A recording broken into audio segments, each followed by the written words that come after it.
Graça e paz, abençoados! Glória a Deus, estamos aí reinando em vida e temos que reinar com essa palavra tão linda, né? É assim que os filhos de Deus vivem de glória em glória e reinando em vida com a mente de Cristo ativada.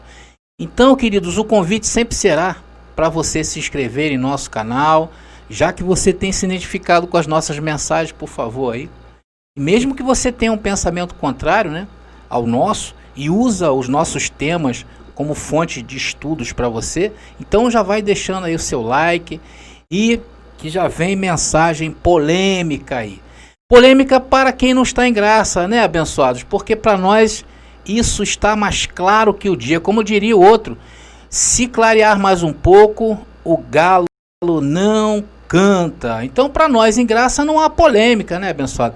O que nós vemos aí é revelação, porque nós estamos com a mente ativada, ok? Bom, antes de entrar no tema, voltamos a lembrar a vocês, isso é muito importante que eu vou falar. Queridos, nós não temos nada contra ninguém, não temos nada contra ninguém aqui. Aqui não se combate pessoas, ok? Nesse canal não se combate pessoas. Por favor, não entendam nunca dessa maneira. Aqui nós falamos a verdade negada pelo sistema religioso. E essa é a nossa luta. É mostrar a verdade, é mostrar como, o que a Bíblia está falando, o que a Bíblia está dizendo, o que a Bíblia de fato quer nos mostrar. E nós estamos numa série de mensagens em que nós estamos falando dessa figura do diabo tão polemizada pelas igrejas, não é verdade? Que encontrou dentro, né, isso já está dentro do imaginário e dentro do subconsciente humano, encontrou abrigo. Porque nós nascemos já com tudo isso voltado, né? A percepção de bem e mal, conforme expliquei, luz e trevas, macho e fêmea, ou seja, uma coisa se opõe à outra. Então, essa doutrina, a doutrina do diabo, a doutrina do mal, ela encontrou isso, abrigo dentro do imaginário humano. Se você não viu essa primeira parte, queridos, é fundamental que você veja, porque ali nós falamos com mais profundidades de onde surgiu toda essa fábula, como essa aparência, não é verdade? Que tínhamos do diabo, um ser de pele vermelha, aquela coisa toda medonho, e essas deformações chegaram até os dias de hoje. E Deus está nos colocando em correção, até porque, queridos, para nós amarmos ao Senhor, para nós entender, primeiro temos que entender a obra do Senhor em nossas vidas, para depois amá-lo de verdade. Porque quando você divide Deus em dois, né? Ou seja, não divide Deus em dois, mas colocar um outro Deus que se opõe às coisas de Deus, você está enfraquecendo ao Senhor. Então hoje, por favor, vocês vão lá e assistam a primeira parte, ok? Que nós demos mais um trato aí na parte histórica. Agora vamos dar apenas uma passada no versículo em questão aí que os abençoados já viram pelo tema. E hoje vamos falar do diabo de Paulo. Paulo, logo você, hein? Estou decepcionado contigo, Paulo. Aí se Paulo tivesse vivo, ia falar assim, ainda bem, né, André? Porque a ninguém conhecemos segundo a carne. Ô, querido, eu confiava tanto em você. Mas enfim, o que parece é que cada um se expressa de uma forma diferente em relação ao diabo. Paulo, por várias vezes, usou a palavra diabo em suas cartas. E algumas delas têm umas interpretações e outras têm outras. Até porque a palavra grega permite que você use essa palavra para vários aspectos. E vamos ver sobre qual aspecto Paulo está tratando esse diabo aí, de 1 Timóteo 3, versículo 6. Para se entender o que a palavra diz, vamos ler o texto, vamos entender o seu contexto, depois vamos analisar a palavra diabo para elucidar de vez que diabo é esse que 1 Timóteo capítulo 3, versículo 6 fala. Diz ali, não neófito. Neófito é novo, né? Ali se usa a expressão neófito para se tratar daquelas pessoas que hoje para nós estão chegando em graça. São os neófitos na fé, né? Mas em graça é diferente, né, querido? Até porque em graça a gente recebe a graça de uma maneira inteira. E aos poucos a gente vai se lembrando daquilo que Papai Deus já nos falava antes da fundação do mundo. Então a palavra não neófito vem de novo. Não neófito, para que não se soberbeça, e venha a cair na condenação do diabo. Então, queridos, o contexto desse versículo, Paulo está passando orientações a Timóteo sobre aqueles que desejavam estar cuidando das comunidades em que Paulo pregava o evangelho. Então Paulo começa a tecer ponderações sobre o que Paulo imaginava ser uma pessoa que pudesse estar cuidando de uma comunidade em graça. Então isso é uma coisa que Paulo recebeu dessa maneira e tem abençoados que recebem de outra. Mas o contexto fala sobre isso. Paulo estava ali imaginando, né, um homem que fosse marido de uma mulher só, não dada, como ele fala nas cartas dele, né, não dado muitas bebidas e tal, todos esses comportamentos em que se deseja, né, que a pessoa que está à frente tenha pelo menos um bom comportamento. Então, vocês notem que neste contexto não aparece nenhuma batalha espiritual, não aparece nada ligado ao mundo espiritual. Algo que pelo menos inclinássemos para que a gente não, aqui está tratando de coisas espirituais. Não trata de coisas espirituais. Paulo não está tratando aí, por exemplo, de predestinação. Paulo não está falando de eleição, de chamado, nada espiritual. Paulo não está dizendo que Cristo é o cabeça de todos e que todo subsiste por Cristo. Ele é a imagem real das coisas. Tudo foi feito por Ele, para Ele. Tudo subsiste por Cristo. Ele não está tratando dessas coisas espirituais. Paulo está tratando aqui de obra de comportamento. Porque as pessoas devem buscar o bom comportamento. Não é porque você está em graça ou não está em graça. Temos que almejar isso, né, abençoados? Vivemos em sociedade e temos que dar bons testemunhos. Isso é saudável, ok? Só uma coisinha aqui, lembrando, só para pegar um gancho aqui, porque é uma mensagem que vou trazer também. Segundo o grego que foi escrito no Novo Testamento, a palavra demônio vem de daimon. E daimon é um espírito. Então daimon é um comportamento. É um pensamento que você exterioriza. Então comportamento é espírito. Comportamento é daimon. É demônio. Isso em grego, queridos. Não tem como cair em outra interpretação. Demônio em grego é daimon e quer dizer comportamento.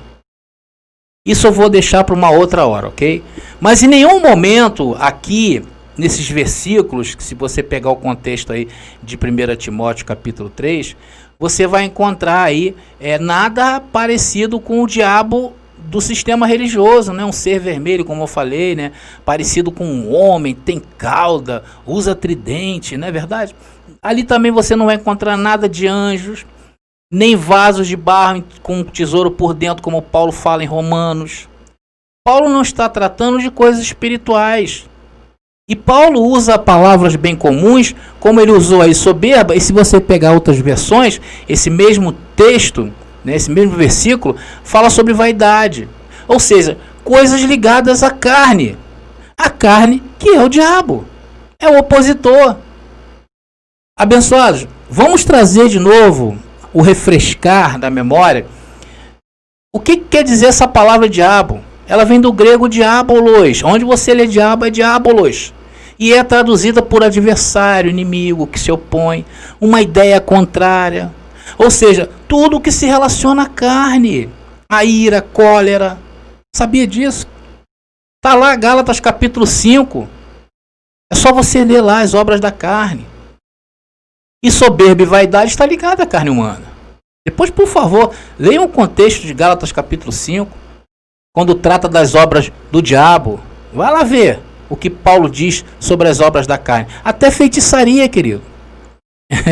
Isso é muito usado aí no sistema religioso, né? Mas André, por favor, pare o mundo que eu quero descer. Pera aí, amigo, fala. O texto está dizendo de cair na condenação do diabo. Sim, queridos, o texto está dizendo isso. E que condenação é essa? Que esse diabo do texto pode impor.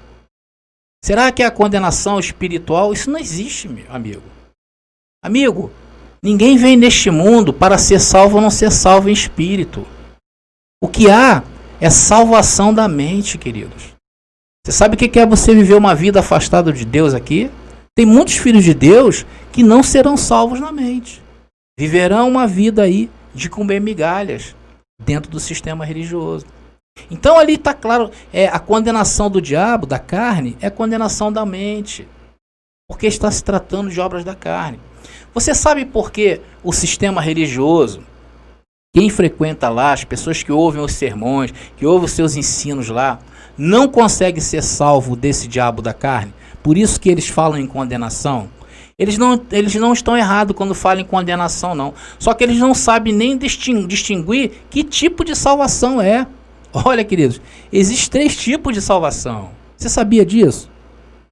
A única que não existe é a espiritual. E é a única que o sistema trata. E não existe. Isso é uma fábula. Isso tudo tem um motivo. Tá? O sistema religioso tem um motivo para fazer essas coisas. Porque no sistema religioso, a carne ou o diabo está ativada. Lá está ativado e imperando. Porque vocês já notaram que tudo lá no sistema é para carne? Lá dizem assim, você quer se santificar? Ninguém fala para se santificar buscando a palavra. Ninguém fala para buscar o contexto. Quer se santificar? Busca o contexto. Busca o original. Mas lá quando fala que para você se santificar, é só você praticar um jejum. O que é um jejum? Ficar um tempo sem comer. Muitos até sem beber. Aí fica aquele tempo sem comer, sem beber, né, o chamado jejum. E aí eles dizem que ali depois estão santos. Eles confiam nisso, queridos. Isso é cair na condenação do diabo. Aonde já se viu se a tua carne tem o poder de mandar coisas para o teu espírito? Não é o contrário? Não é o espírito que tem que subjugar a carne? E como se fortalece o espírito? Deixando de comer? Queridos, isso é obra da lei. Lá existe uma cerimônia, a maioria das igrejas é uma vez por mês. O que eles falam? O que eles fazem? Se reúnem para lembrar a morte de Cristo. E eles tomam um pouquinho de suco de uva, algumas igrejas vinho, e um pedacinho de pão. O que eles estão fazendo ali, queridos? Eles estão tomando aquilo ali para carne. Quem bebe e toma algo é para carne. E não para o espírito. Aí eles falam, não, André, isso é só um memorial. Memorial? Nós vivemos hoje a imagem real das coisas. Em graça não há espaços para memorial. Não há espaços para estas práticas. Eles chamam de Santa Ceia o que não tem na Bíblia. Não existe nome Santa Ceia. Existe ceia. E o que é isso? Expor na carne uma manifestação espiritual. Não vão conseguir. Queridos, isso é cair na condenação do diabo. Isso é ter a carne ativada. Lá existe um outro ritual que também eles têm, como se fosse eles fazem em memória. Não é verdade? Eles tomam um banho lá e chamam de batismo. Eles tomam um banho no rio. A maioria das igrejas hoje tem batistério na piscina. Eles dizem que é preciso fazer aquilo ali como simbolismo. Querido, em graça não há espaço para simbolismo. Mais uma vez, a única coisa que expressam é o diabo, através da carne. Eles tomam um banho, molham a carne. Estas coisas deveriam ser entendidas como algo espiritual, em que Cristo já realizou e fez perfeitamente. Hoje o batismo é na morte de Jesus. Porém, se eles não entendem o que é isso, estão em condenação da mente. Foram condenados pelo diabo. Vocês estão entendendo? Tudo lá no sistema religioso é para o diabo carne. Eles querem a manifestação do espiritual na carne, sentimentos, demônio. Apesar de que essa palavra abrange a todos, tá, abençoado? Demônios abrange a todos. Existem demônios bons e demônios ruins. Existem comportamentos bons e comportamentos ruins. A gente está desmistificando o que está mistificado, que não era para se mistificar. Quer ver uma coisa? Eles não atentam para aquilo que é real, que seria o amor às pessoas e o respeito. Eles, na hora que eles têm que demonstrar isso, não demonstram. Basta você se afastar um pouquinho da congregação lá deles, que todos te abandonam, amigo. O fato é que eles não sabem que esse diabo carne não se converte a Deus. Não se converte. E por achar que o diabo é um ser mau, olha outro corte. E por achar que o diabo é um ser e mau, eles acabam acreditando que a carne é boa. E que ela pode se converter. Por isso caem na condenação do diabo. Vamos ver onde está a condenação do diabo? Que o texto de Timóteo está trazendo? Abra aí, querido. Romanos capítulo 8, versículo 2, que diz: porque a lei do Espírito de vida em Cristo Jesus, lei do Espírito, não é da carne, me livrou. Te livrou, querido.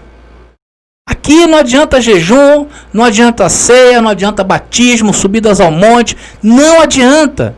Porque a lei que impera em nossas vidas é do Espírito. Agora, se o teu Espírito não está ativado, se o teu Espírito não está vivificado, você vive pela condenação do diabo. A sua carne está ativada.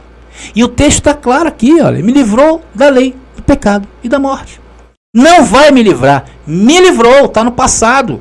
Você não vai para a igreja para santificar, você é santificado.